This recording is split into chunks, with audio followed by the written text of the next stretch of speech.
Superposition theorem की बात कर रहे थे।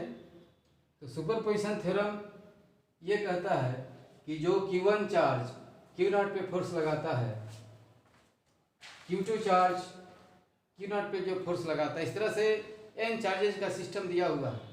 तो हर चार्ज अपना फोर्स Q0 पे अलग अलग लगाते हैं और आपस में एक दूसरे से इन्फ्लुएंस नहीं होते हैं, प्रभावित नहीं होते हैं।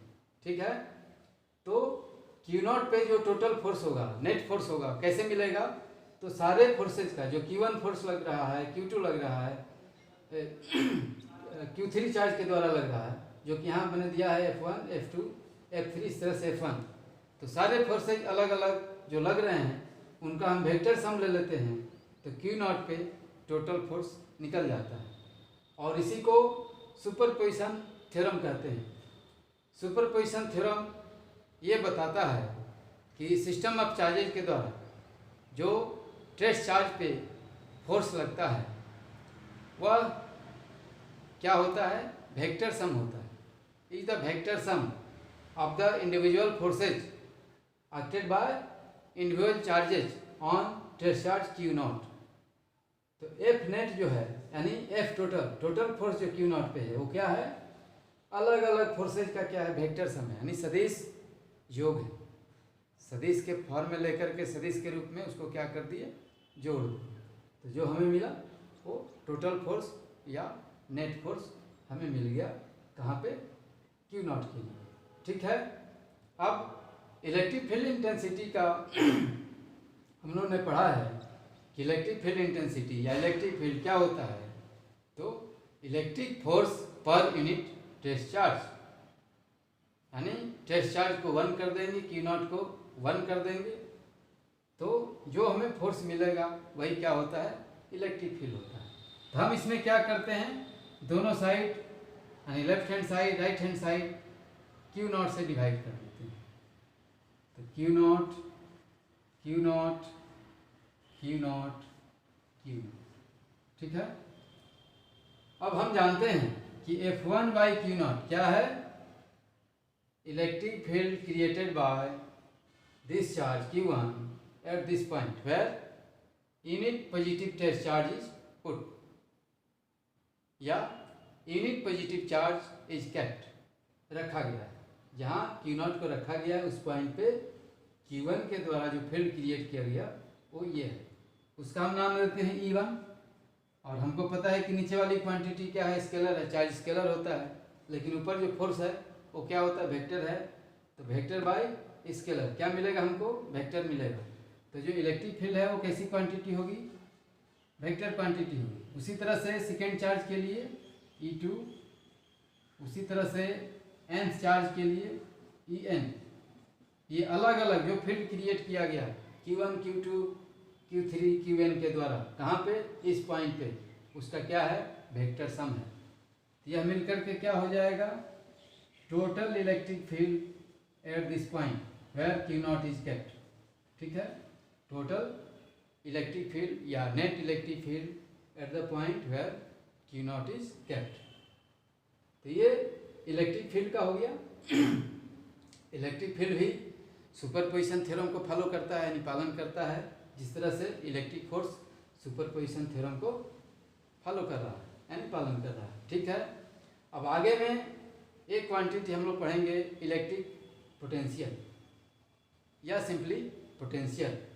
तो वह भी सुपरपोजिशन थ्योरम को फॉलो करता है, मतलब पालन करता है। ठीक है। तो हमारे पास स्टैटिक इलेक्ट्रिसिटी में 3 टर्म मिल गए। कौन कौन? Force, electric force, electric field and electric potential. या सिंपल तरीके से बोलें तो क्या हो जाएगा? फोर्स, फील्ड और पोटेंशियल, ये तीनों सुपरपोजिशन थ्योरम को फॉलो करते हैं। तो हम लोगों को इलेक्ट्रिक पोटेंशियल जानने के लिए क्या जानना पड़ेगा? पोटेंशियल एनर्जी जानना पड़ेगा, इलेक्ट्रिक पोटेंशियल एनर्जी जानना पड़ेगा। ठीक है। इलेक्ट्रिक पोटेंशियल एनर्जी से ही इलेक्ट्रिक पोटेंशियल आता है, लेकिन इलेक्ट्रिक पोटेंशियल एनर्जी इस सुपरपोजिशन थ्योरम को फॉलो नहीं करता। ये बात ध्यान देने योग्य है, हमेशा माइंड में रखिए, क्योंकि एग्जाम में कन्फ्यूजिंग टाइप का क्वेश्चन क्रिएट किया जाता है आपको कन्फ्यूज कराने के लिए। तो उसमें 4 टर्म दे देगा, बोलेगा कि which one does not follow superposition theorem. उसमें मान लिया जाए कि हमारे पास आ गया force, electric field, electric potential energy. तो आपका जवाब क्या होगा? जवाब होगा electric potential energy does not follow the superposition theorem. तो ये आप नहीं जानेंगे तो एक आसान सा क्वेश्चन भी गलत हो सकता है। ठीक है, तो हम लोग आगे बढ़ते हैं। अब हम इलेक्ट्रिक पोटेंशियल एनर्जी पे चर्चा करते हैं।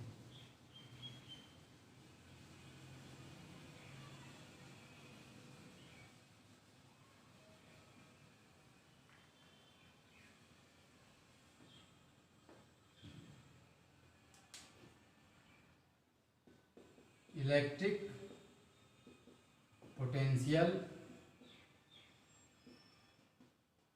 एनर्जी। तो हम लोग मैकेनिक्स में पढ़ चुके हैं पोटेंशियल एनर्जी क्या होता है। The energy acquired by the body by virtue of its position. अपने पोजीशन के हिसाब से जो एनर्जी ये एक्वायर करता है उसे ही पोटेंशियल एनर्जी कहते हैं।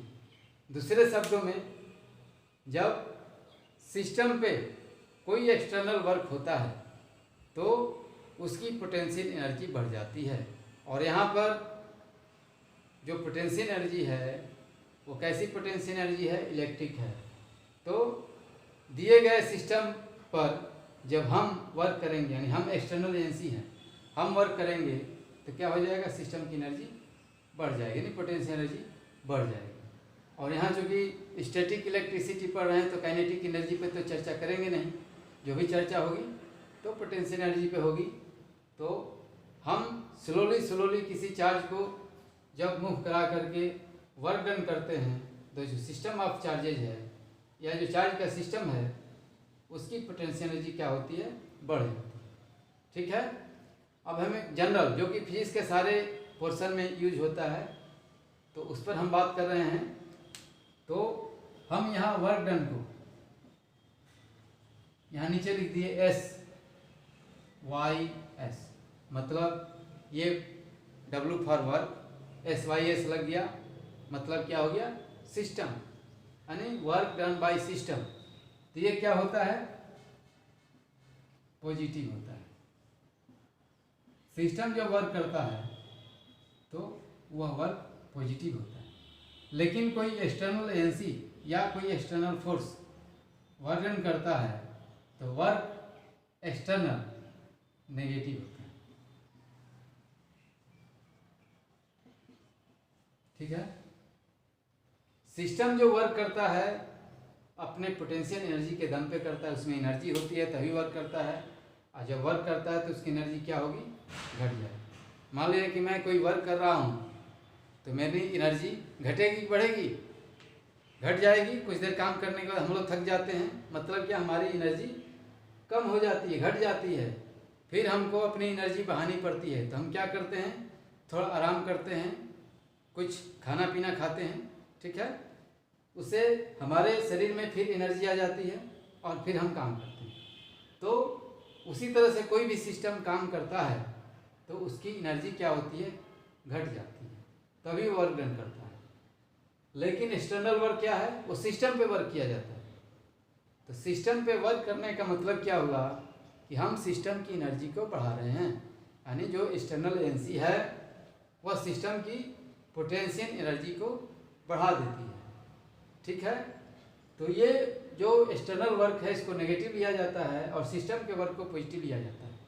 तो एनर्जी के साथ क्या रिलेशन होगा? तो एनर्जी के साथ रिलेशन होगा ये माइनस यू का, मतलब ये बढ़ेगा तो ये घटेगा, माइनस साइन लग गया, मतलब वर्क डन बढ़ेगा तो पोटेंशियल एनर्जी घटेगी, एंड वाइस वर्सा, मतलब उल्टा कहें, वर्क डन कम हो रहा है या इस पे वर्क डन होगा तो क्या होगा? ये बढ़ेगा, इसका उल्टा। ठीक है, तो W एक्सटर्नल यानी वर्क एक्सटर्नल को हमने क्या किया? माइनस। तो हम इसमें क्या करेंगे? तो ये माइनस आ गया तो वर्क एक्सटर्नल तो नेगेटिव है, तो नेगेटिव नेगेटिव क्या हो जाएगा, पॉजिटिव हो जाएगा। तो यू को हम क्या लिख सकते हैं, यहाँ पे लिख देंगे W एक्सटर्नल, क्योंकि ये नेगेटिव, हम इसके साथ नेगेटिव लगा देंगे, जो हमने पहले लिखा था तो यहाँ पर नेगेटिव लगा देते हैं, यहाँ पे नेगेटिव, क्योंकि इसको हम नेगेटिव लेना, इसको पॉजिटिव लेना। तो जहाँ भी लिखाएगा पॉजिटिव साइन के साथ लिखाएगा, यहाँ जहाँ भी लिखाएगा ये माइनस साइन के साथ लिखाएगा, ठीक है। तो हम माइनस लिख दिए, माइनस लगा दिए, यहाँ माइनस लगा दिए, तो माइनस माइनस प्लस हो गया। अब यू को हम क्या लिख सकते हैं, U equal to W external, मतलब work done external is equal to U, मतलब जितना एक्सटर्नल वर्क होगा उतना ही एनर्जी बढ़ेगा। सिस्टम पे हम जितना वर्क करेंगे उतना उसकी एनर्जी बढ़ जाएगी। क्या बढ़ जाएगी, एनर्जी, कौन सी एनर्जी, पोटेंशियल एनर्जी बढ़ जाएगी, ठीक है। अब आगे पोटेंशियल एनर्जी को दो तरीके से हम लोग परिभाषित करते हैं, दो तरीके से डिफाइन करते हैं, एक एब्सोल्यूट वे और एक रिलेटिव वे। एब्सोल्यूट वे क्या होता है, निरपेक्ष, और रिलेटिव क्या होता है, मतलब कंपैरिजन में दो जगह का एक कंपैरिजन करते हैं, मतलब उसको क्या बोला जाएगा कि बनिस्पत। बनिस्पत जो शब्द है कि पॉइंट ए और पॉइंट के बीच जो एनर्जी डिफरेंस है, तो हम एनर्जी डिफरेंस को लिख लेंगे और एक जगह जीरो मानेंगे, तो ये कहेंगे कि जो एनर्जी है फलाने पॉइंट के लिहाज से या फलाने पॉइंट के हिसाब से वो इतनी ज़्यादा है या इतनी कम है। ये हो गया रिलेटिव, रिलेटिव है यानी सापेक्ष, सापेक्ष मान। और एब्सोल्यूट वे क्या है, निरपेक्ष इसको बोला जाता है। तो उसमें इन्फिनिटी एक पॉइंट लिया जाता है जहाँ पर क्या होता है, u को जीरो मान लिया जाता है। तो इसको हम ऐसा लिखते हैं, यू आर मतलब आर पॉइंट पे जो सोर्स चार्ज है, चार्ज डिस्टेंस पर कोई चार्ज रखा हुआ है, तो जो उसकी एनर्जी है पोटेंशियल एनर्जी, या इलेक्ट्रिक फील्ड में आर डिस्टेंस पर कोई फिक्स पॉइंट आर डिस्टेंस पर हम कोई चार्ज रखे हैं, तो उसकी एनर्जी पोटेंशियल एनर्जी कितनी है, तो यू आर से डिनोट करते हैं, ठीक है।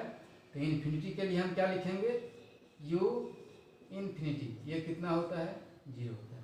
यू इन्फिनिटी मतलब eight the point which is at infinity, तो यू इन्फिनिटी कितना होगा, जीरो होगा। ये हमारे फिजिक्स में इन्फिनिटी पर पोटेंशियल एनर्जी को जीरो लेने का एक कन्वेंशन बना हुआ है, ठीक है।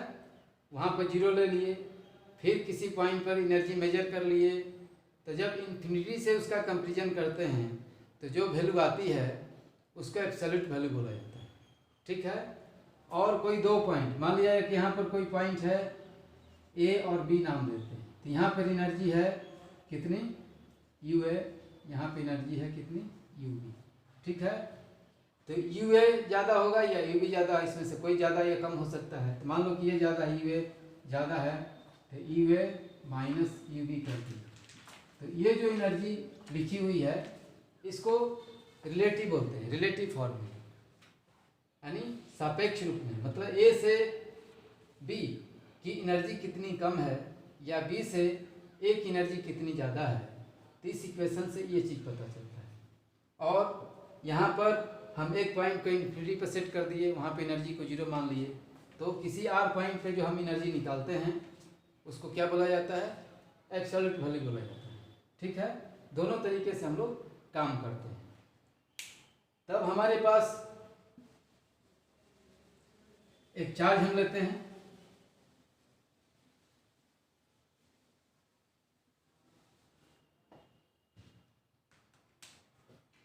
एक क्यू चार्ज ले लिए और यहाँ से आर डिस्टेंस पर एक स्मॉल क्यू चार्ज ले लिए और इसको हम आगे बढ़ा देते हैं, क्योंकि ये सेंट्रल फोर्स है तो जो भी फोर्स लगेगा इस लाइन के अलॉन्ग ही लगेगा।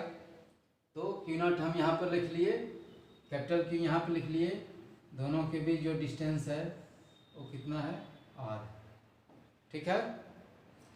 तो हमको क्या करना है, यहाँ पर हमको निकालना है पोटेंशियल एनर्जी, और पोटेंशियल एनर्जी का डिफिनीशन क्या हुआ कि the work done on the system is store in the system as its potential energy.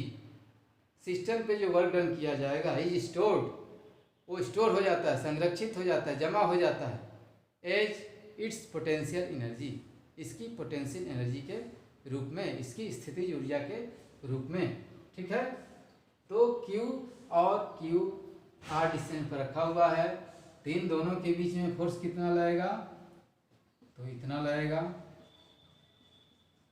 Q upon R square by Coulomb's law. ठीक है, तो अब हम दोनों तरीके से कर सकते हैं। एक्सटर्नल फोर्स लगाएंगे तो चार्ज को उल्टे डायरेक्शन में खिसकाना पड़ेगा, इधर ये चार्ज इधर फोर्स लगा रहा है, यानी due to this charge on this charge coulombian force जो लग रहा है, रिपल्सिव लग रहा है, इस डायरेक्शन में लगेगा। सोर्स चार्ज को फिक्स कर दिए, एक जगह स्थिर कर दिए, जो टेस्ट चार्ज है वो हल्का हल्का मूव कर सकता है, तो हमको इसी को खिसकाना है। ठीक है, क्योंकि ये सोर्स चार्ज है और ये टेस्ट चार्ज है, तो सोर्स चार्ज अपने जगह पे फिक्स, जो टेस्ट चार्ज है वो इधर उधर खिसक सकता है, तो हमको इसको खिसकाना है। तो हम एक्सटर्नल फोर्स के हिसाब से भी कर सकते हैं और जो इसका सिस्टम का फोर्स है, इंटरनल फोर्स है, उसके हिसाब से भी काम कर सकते हैं। तो हम क्या करते हैं कि सिस्टम का ही फोर्स लेते हैं, तो सिस्टम का फोर्स कितना है, इतना है, उसका डायरेक्शन क्या है, ये है। तो इसी डायरेक्शन में इस चार्ज को बाय स्मॉल डिस्प्लेसमेंट या डिस्टेंस क्या करते हैं, इधर खिसकाते हैं, यानी सिस्टम खिसकाता है। तो सिस्टम फोर्स लगाएगा, बॉडी डिस्प्लेस होगी, तो फिजिक्स में क्या माना जाएगा कि उस फोर्स के द्वारा वर्क डन किया गया है। तो क्यू चार्ज के द्वारा इस चार्ज पे फोर्स लगा और इस चार्ज को dr डिस्टेंस से आगे खिसका दिया, मतलब ये चार्ज के द्वारा जो फोर्स लगा उसने वर्क डन किया है और उसी वर्क डन को हमको क्या करना, निकालना है। तो वर्क डन के लिए क्या फार्मूला होता है, मान लो कि dr बहुत छोटा डिस्टेंस है, तो छोटे डिस्टेंस से खिसकाया है तो छोटा ही वर्क हुआ होगा, उसको हम dw लिख दिए कैलकुलस के लैंग्वेज में, वो कितना होगा F डॉट dr, और हम स्केलर फॉर्म में लिख रहे हैं क्योंकि हमारा जो डिस्प्लेसमेंट है वो फोर्स के डायरेक्शन में ही है, तो हमको वेक्टर में जाने की ज़रूरत नहीं है और स्केलर में कैलकुलेशन करना ज़्यादा इजी होता है, तो हम स्केलर फॉर्म में ही लेकर के चल रहे हैं। तो वर्क डन कितना होगा F डॉट dr, इसको सिंपली F dr लिख सकते हैं क्योंकि फोर्स का डायरेक्शन और उसमें जो डिस्प्लेसमेंट का डायरेक्शन है सेम है। तो डॉट प्रोडक्ट में क्या आता है, कॉस थीटा आता है, theta is 0 then cos 0 is 1, तो हम F dr सीधे लिख सकते हैं। अब हमको क्या करना है, F की वैल्यू यहाँ दी हुई है, कितनी है, इतनी है, और R स्क्वायर यहाँ पर दिए, क्या हो गया, वर्क डन हो गया, dr डिस्टेंस से खिसकाए और यह वर्क डन हमारा हो गया। तो ये मान लो कि ये पॉइंट कहाँ तक जाएगा, इसको कहाँ तक खिसकाना पड़ेगा, इन्फिनिटी तक खिसकाना पड़ेगा। इन्फिनिटी पे हमने एनर्जी माना है क्या है, 0 है, तो इधर तो कोई एनर्जी होगी, क्योंकि एनर्जी होगी तभी ये चल रहा है, और धीरे धीरे जाते जाते यहाँ पर 0 एनर्जी हो जाती है, यानी एनर्जी खत्म हो जाती है, यानी 0 होगी। तो यहाँ सम एनर्जी थी और इधर जाने पर ये कम हो रही है, तो हम क्या करते हैं कि जो सिस्टम का वर्क है वो क्या करता है, माइनस एनर्जी होता है, मैंने सिस्टम की एनर्जी में डिक्रीज होता है। ठीक है, तो हम इसको माइनस du कर देते हैं, dw को हम माइनस du कर दिए, यहाँ पर आ गया हमारा 1/4 pi epsilon not q r square dr, ऐसा करते हैं। तो Q से Q इनिशियली कहाँ पर रखा गया था, R डिस्टेंस पर रखा गया था, फाइनली कहाँ गया, इन्फिनिटी पे गया। तो हम यहाँ पे इंटीग्रेशन करेंगे, पूरा हमको निकालना है, तो क्या होगा, R से हम कहाँ जा रहे हैं, इन्फिनिटी पे जा रहे हैं। ठीक है, तो इसकी एनर्जी क्या क्या होगी, तो हम यहाँ एनर्जी में बात कर रहे हैं, तो इसको हम ऐसा लिख देते हैं, कैसा लिख देते हैं, UR यानी R पॉइंट पे एनर्जी और U इन्फिनिटी पे एनर्जी, और यहाँ पर इंटीग्रेशन करेंगे तो लिमिट क्या ले लेंगे, R से कहाँ तक जा रहा है, इन्फिनिटी तक। तो हमारा दोनों साइड इंटीग्रेशन हो गया और जो एक छोटा सा वर्डन हुआ था उसको हम पूरे लॉन्ग जर्नी जो यहाँ से इन्फिनिटी तक काम हुआ है उस पूरे को हम निकालना चाहते हैं। तो पूरे के लिए कितनी एनर्जी का लॉस हुआ वो हम निकालना चाहते हैं। तो हम क्या कर दिए, लिमिट ले ली, यू आर कर दिए और अपर लिमिट इन्फिनाइट कर दिए कि फाइनली इन्फिनाइट पे जा रही है। और कहाँ से कहाँ तक जा रही है, आर पॉइंट यानी आर डिस्टेंस पे जो पॉइंट था वहाँ से कहाँ जा रही है, इन्फिनिटी पे जा रही है। तो हमने इन्फिनिटी लगा दिया। अब हमारा काम क्या है, इंटीग्रेशन करना। तो इंटीग्रेशन करने के लिए हमने वो बताया है पिछले वीडियो में जो मैंने बेसिक मैथमेटिक्स पे डिस्कस किया है उसमें सारा कुछ दिया हुआ है, या आपके पास जो भी किताब अवेलेबल है उसमें थोड़ा सा इंटीग्रेशन पे आप लोग नज़र डालेंगे। तो वेरी वेरी सिंपल, यहाँ पर डी यू का इंटीग्रेशन क्या हो जाए, यू। तो यहाँ पर लिखा जाएगा माइनस यू, माइनस साइन लगा हुआ है। लिमिट क्या है, यू आर और यू इन्फिनिट, ठीक है। और इधर में जो कांस्टेंट है बाहर आ जाएगा। तो Q, capital Q small Q constant, नीचे 4 पाई एप्सिलॉन नॉट कांस्टेंट, अंदर में क्या बच गया, d r upon r square और ये इन्फिनाइट और डी आर। लोअर लिमिट क्या है आर, अपर लिमिट क्या है इन्फिनाइट। अब d r by r square जो राइट हैंड साइड है तो आर स्क्वायर के ऊपर ले जाएंगे, कितना बनेगा, -2 आर टू द पावर -2 होगा। इंटीग्रेशन का क्या तरीका है, क्या नियम है, तो उसमें एक पावर जोड़ देते हैं और जितना आता है उतने से डिवाइड कर देते हैं। तो -2 में एक जोड़ेंगे कितना होगा, -1, और -1 से क्या हो जाएगा, डिवाइड हो जाएगा। तो हम इसको करते हैं, कितना आ जाएगा, capital Q 4 pi epsilon not -1/r, क्योंकि r टू द पावर -1 क्या हो जाएगा, 1/r हो जाएगा। तो हमने 1/r कर दिया और लिमिट डाल देंगे। अब हमको क्या करना है, अब लिमिट का यूज़ करना है। तो अपर वाला लिमिट माइनस लोअर लिमिट, तो क्या लिखेंगे, -u इन्फिनाइट और माइनस माइनस प्लस, क्यों माइनस आवेगा इधर, माइनस पहले से लगा तो plus U r. Right hand side में क्या हो जाएगा, capital Q small q 4 pi epsilon naught, और एक बार ये वैल्यू डालेंगे -1/इन्फिनाइट, और फिर माइनस आर आना है, आर की वैल्यू आर, तो ये माइनस पहले से लगा हुआ है तो क्या हो जाएगा, प्लस हो जाएगा 1/r। अब हमने पहले ही मान लिया कि इन्फिनाइट कितना है, 0 है, तो कितना हो जाएगा, -0 प्लस यू आर। इधर में क्या हो जाएगा, 1/इन्फिनाइट 0 होता है, यहाँ बच जाएगा हमारा capital Q small q 4 pi epsilon naught r, ऐसा है। तो फाइनली हमको क्या मिला, U r 1/4 pi epsilon naught, जो कांस्टेंट है बाहर निकाल के रखते हैं, capital Q small q upon r. तो ये हमारा पोटेंशियल एनर्जी हो गया, कहाँ पर, आर पॉइंट पर। आर पॉइंट पर जो पोटेंशियल एनर्जी थी इस चार्ज की कितनी हो गई, वो हो गई 1/4 pi epsilon naught capital Q small q upon r. यहाँ कैपिटल क्यू क्या है, सोर्स चार्ज है, ये क्यू क्या है, स्मॉल क्यू टेस्ट चार्ज है, ठीक है। और दोनों चार्ज पॉजिटिव लिया गया, तो जो पोटेंशियल एनर्जी हमारी आ रही है वो कैसी आ रही है, प्लस आ रही है, यानी पॉजिटिव आ रही है। तो जब दो चार्ज सेम नेचर के होंगे तो उनके बीच जो पोटेंशियल एनर्जी बनेगी वह पॉजिटिव बनेगी। अब इसमें सोर्स चार्ज को माइनस लें और इसको ही माइनस लें तो माइनस माइनस प्लस हो जाएगा। उस केस में जो पोटेंशियल एनर्जी बनेगी सिस्टम की पॉजिटिव बनेगी। उसी तरह दोनों प्लस चार्ज हैं तो एनर्जी क्या बनेगी, प्लस बनेगी। लेकिन इसमें से कोई एक को माइनस कर दिया जाएगा तो जो सिस्टम की एनर्जी बनेगी माइनस बनेगी। ऐसा क्यों हो रहा है, मैंने पहले चर्चा किया है, फिर से मैं चर्चा कर रहा हूँ कि जो रिपल्सिव फोर्स के द्वारा पोटेंशियल एनर्जी बनती है वह पॉजिटिव होती है, ठीक है। और जो अट्रैक्शन फोर्स के द्वारा यानी आकर्षण बल के द्वारा जो पोटेंशियल एनर्जी बनती है वो कैसी बनती है, नेगेटिव बनती है। तो कहीं भी नेगेटिव साइन यदि दिया हुआ है पोटेंशियल एनर्जी में तो समझ जाइए कि कौन सा फोर्स लगा होगा, अट्रैक्टिव फोर्स लगा होगा। यदि एनर्जी पॉजिटिव है तो कौन सा फोर्स लगा होगा, रिपल्सिव लगा होगा। फोर्स वाले में मैंने बताया था कि जो फोर्स का साइन है प्लस है तो कैसा फोर्स है, रिपल्सिव। नेगेटिव साइन है तो कैसा है, अट्रैक्टिव है, ठीक है। Minus means attractive, plus means repulsive. तो यहाँ भी वही हो रहा है। और आप लोगों ने 11th में पढ़ा होगा ग्रेविटेशनल पोटेंशियल एनर्जी के बारे में, तो वहाँ पर हर जगह माइनस साइन ही आया होगा। तो ऐसा क्यों आया? क्योंकि ग्रेविटेशनल फोर्स हमेशा अट्रैक्टिव ही होता है।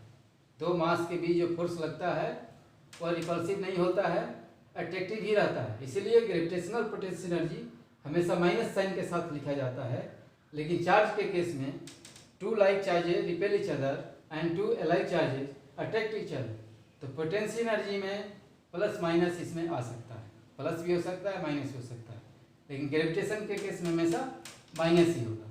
ठीक है बच्चों, तब हम लोग पोटेंशियल एनर्जी पर चर्चा कर लिए।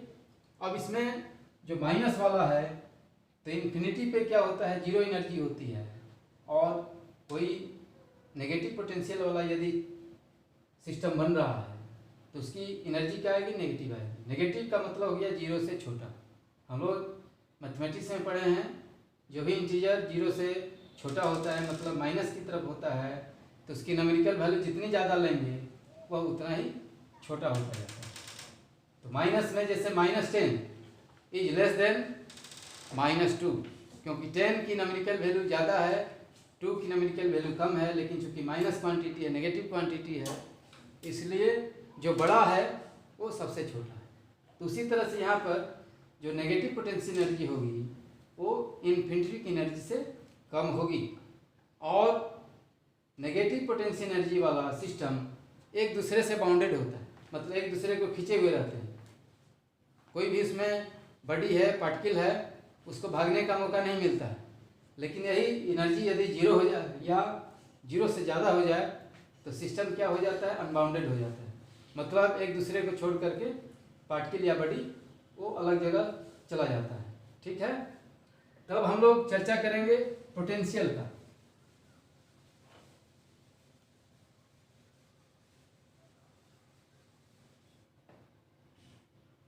तो पोटेंशियल के लिए हम भी सिंबल यूज करते हैं, और भी के लिए क्या आता है, U/Q, यानी potential energy per unit positive charge is called potential. Potential किसको बोलेंगे, potential energy per unit test charge. Test charge कैसा होगा, पॉजिटिव होगा। मतलब Q को 1 कर दिए यानी 1 कूलम कर दिए, Q इज 1 कूलम, यानी प्लस है, प्लस लिखने की जरूरत नहीं है। माइनस रहता तो माइनस लिखते, प्लस तो अंडरस्टूड है कि यहाँ कुछ भी नहीं लिखा हुआ है तो प्लस है। मतलब क्या, चार्ज कैसा है, प्लस है, प्लस 1 कूलम। तो भी कितना होगा, U के बराबर।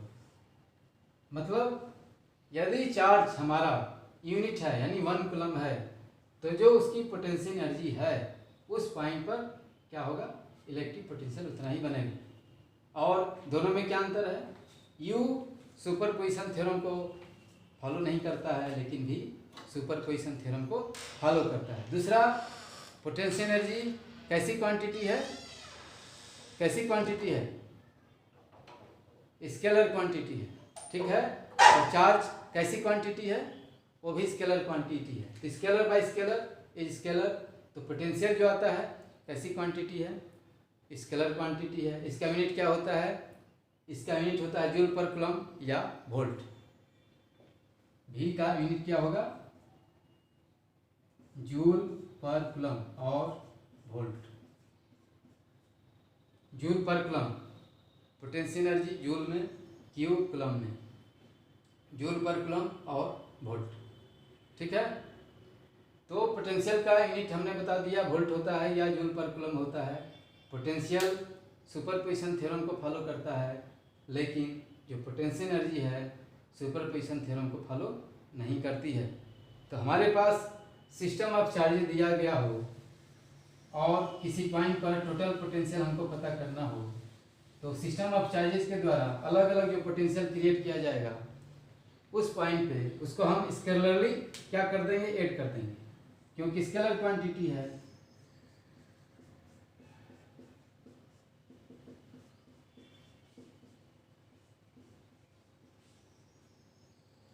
स्केलर क्वांटिटी को स्केलरली हम लोग क्या करेंगे, जोड़ देते हैं, सिंपली जोड़ देते हैं। तो जो हमें टोटल मिलता है वो क्या होगा, total potential at that point होगा। जिस पॉइंट पर हमको पोटेंशियल जानना है, तो अलग अलग चार्जेज के द्वारा वहाँ जो पोटेंशियल क्रिएट किया जाएगा, उत्पन्न किया जाएगा, बनाया जाएगा, उस सारे को हम स्केलरली जोड़ देंगे तो जो हमें मिलेगा वो टोटल पोटेंशियल मिलेगा। और सुपरपोजिशन थ्योरम इसी बात को कहता है, ठीक है। लेकिन पोटेंशियल एनर्जी इस थ्योरम को फॉलो नहीं करता है। अलग अलग चार्जेस के द्वारा जो पोटेंशियल एनर्जी बनेगा उसको हम इस तरीके से ऐड नहीं कर सकते हैं। क्यों नहीं कर सकते हैं? क्योंकि पोटेंशियल एनर्जी सुपरपोजिशन थ्योरम को फॉलो नहीं करता है, ठीक है। अब आगे हम लोग इस पर कुछ न्यूमेरिकल्स की चर्चा करेंगे, ठीक है। तो अगले वीडियो में हम लोग तुरंत आएंगे। आप लोगों को वीडियो अच्छा लगा तो कृपया इसको लाइक कीजिए और सब्सक्राइब कीजिए। धन्यवाद।